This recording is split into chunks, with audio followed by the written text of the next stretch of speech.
Pensando que este libro pues ya es muy antiguo, ya tiene sus añitos, pero pues sigue vigente lo que dice, ¿no? Entonces, sí es un libro que vale muchísimo la pena leer por lo menos una vez en la vida. Totalmente. Sí. Súper vigente porque este tipo de relaciones que se generan son relaciones bastante de apego, son relaciones donde uno de los integrantes se pone, como para decirlo de una manera tal vez como más gráfica, como el tapete del otro, en donde el otro puede hacer lo que quiera con esa persona. Y lo interesante de este tema es que este tipo de relaciones que se generan son relaciones que tienen un matiz adictivo, en donde hay se genera como una especie de adicción entre las dos personas, ¿sí? Tanto como el que ama demasiado como quien necesita amar demasiado. Entonces, en este caso, por ejemplo, podríamos pensar que si estar enamorado significa sufrir, entonces estamos delante de una acción de amar demasiado. Cuando la mayoría de las conversaciones con nuestros seres queridos pasan solamente por esa persona y de esa pareja, y siempre estamos hablando y sacando conclusiones, y las ideas y los sentimientos solamente giran alrededor de esta persona, entonces podríamos decir que estamos amando demasiado. Cuando empezamos a aceptar algunas conductas que no son aceptables, quizás como su mal humor, cualquiera puede tener un mal día, pero la tolerancia esta excesiva hacia el mal comportamiento del otro y la justificación, entonces estamos amando demasiado. Y también esto es interesante porque muchas pacientes, y te hablo de pacientes porque generalmente la mujer es quien más se anima a conectar con lo que le pasa y quien empieza a buscar ayuda y leer libros, y muchas veces se buscan los libros de autoayuda y lo subrayan y lo leen y llevan esos pasajes a la sesión porque bueno, seguramente están amando demasiado porque buscan en ese libro de autoayuda algo o alguien que les diga para poder tener una visión diferente de esa persona que tienen al frente, indescifrable, una persona que necesitan entender, una persona que necesitan proteger.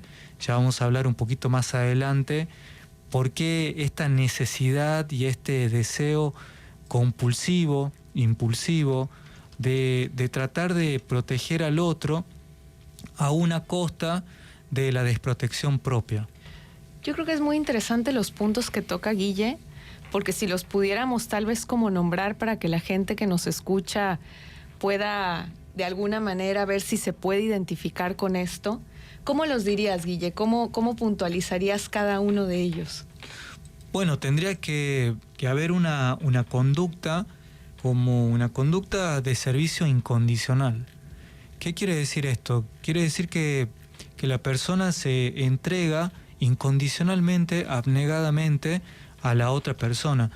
Por ejemplo, yo escuchaba una paciente que me decía, por ejemplo, mi papá se fue hace mucho tiempo y volvió, tuvo otra familia, volvió a vivir con nosotros, y mi mamá lo recibió y lo recibe con las puertas abiertas porque dice que no se le tiene que cerrar la puerta a ningún familiar, ¿sí? Entonces, eso fue... O sea, se va y regresa como si nada, ¿no? No pasa nada cuando va y regresa de...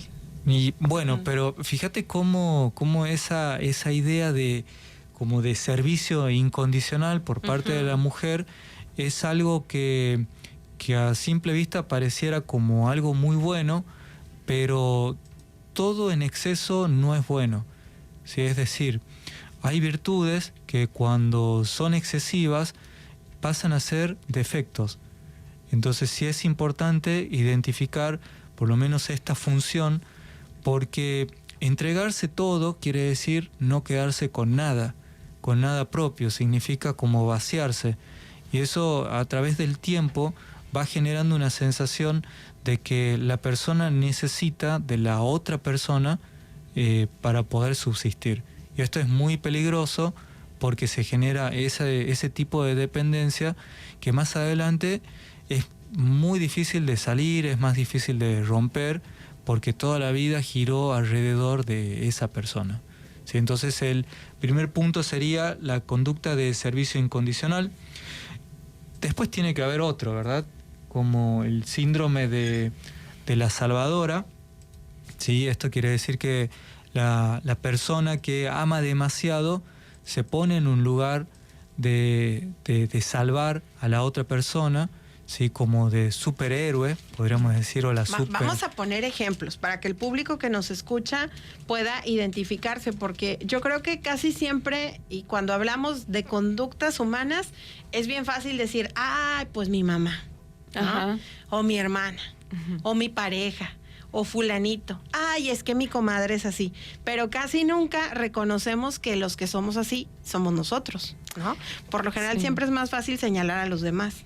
Sí, bueno, yo creo que es importante reconocer esto y poder hacer algo por ello, por supuesto, pero generalmente la persona con tendencia a salvar dentro de una relación al otro es una persona que suele ser hiperempática, ¿sí? Altamente sensible, o sea, esto quiere decir que conecta inmediatamente con el sentir del otro, altamente sensible porque de alguna manera se conecta con el sufrimiento del otro, que al final de cuentas es que no es que conecte tanto con el sufrimiento del otro, sino que el sufrimiento del otro conecta con un sufrimiento propio en esa persona. Entonces, muchas veces estas personas te dicen, lo que pasa es que cuando yo me enojo con mi pareja porque hizo algo que no me gustó, y le reclamo, después me siento culpable de haberle reclamado porque lo hice sentir mal.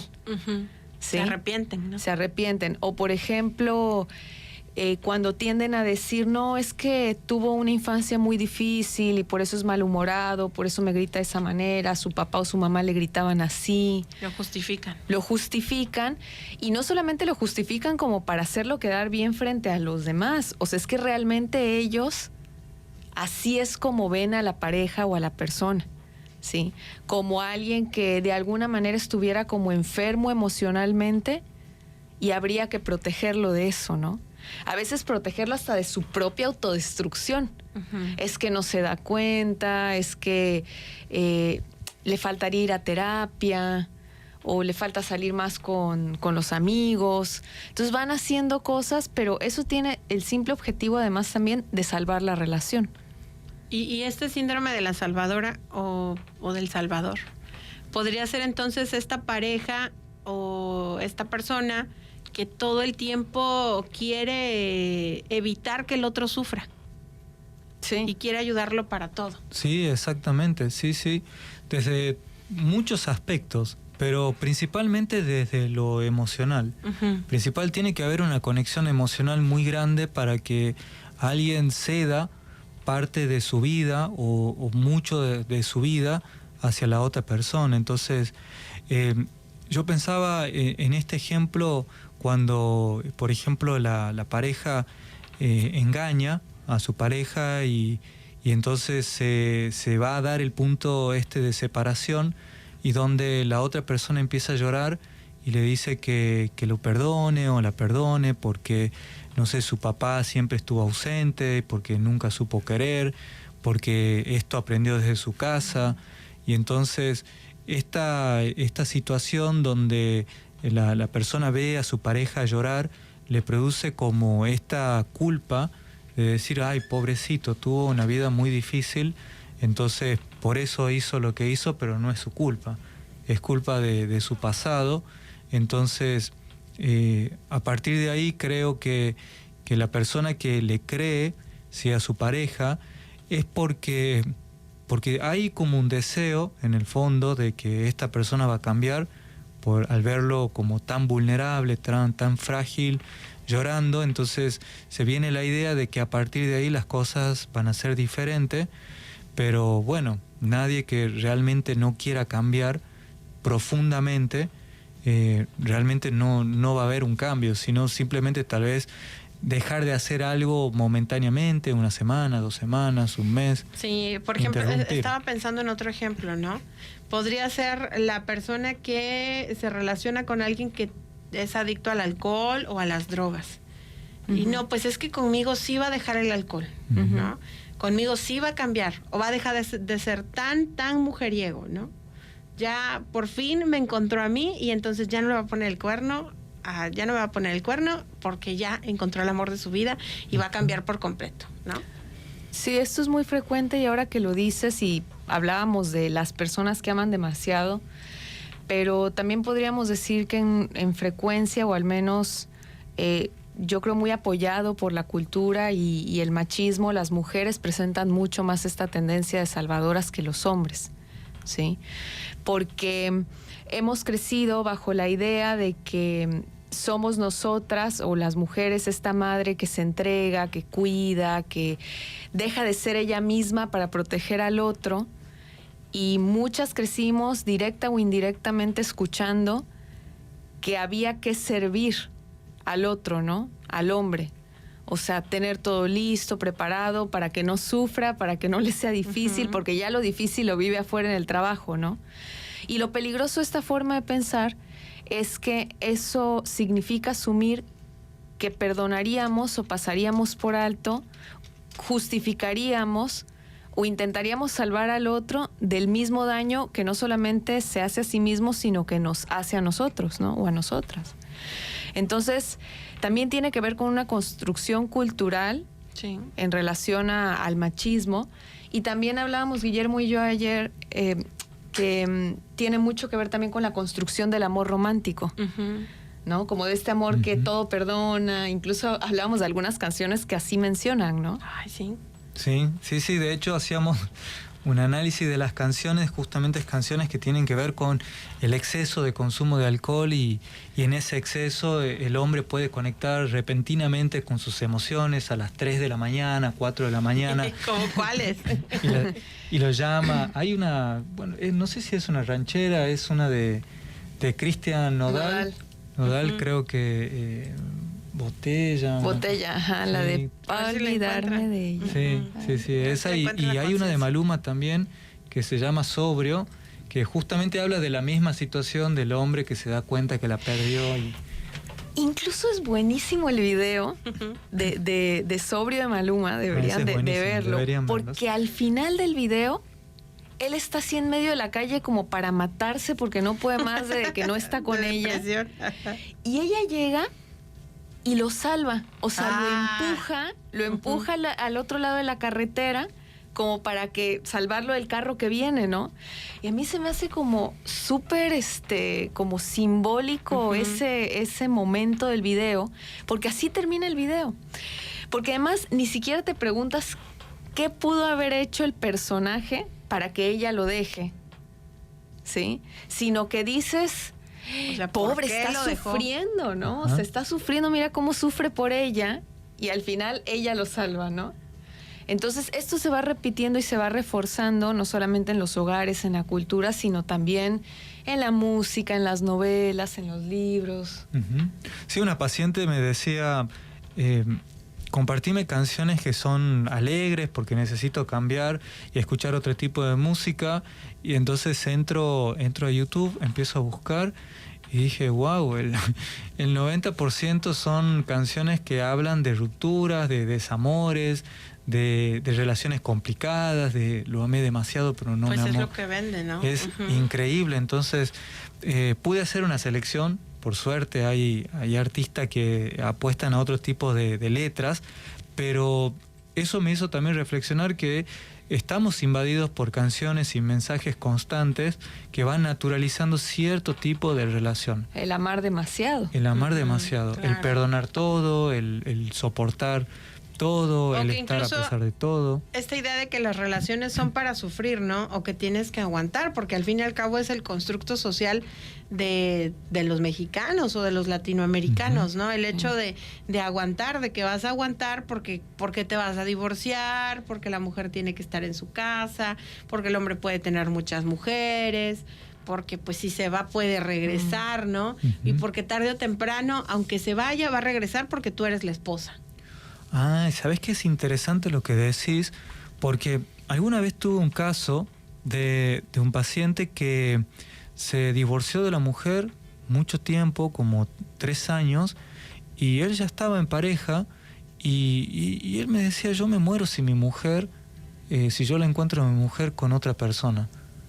O sea, y él tenía la fantasía de que... ¿Ya tenía otra pareja? De que su mujer estaba enojada con él. Él dice, bueno, se enojó, bueno, yo fui infiel, pero ella se enojó. Y él no podía registrar las emociones que tenía esta mujer.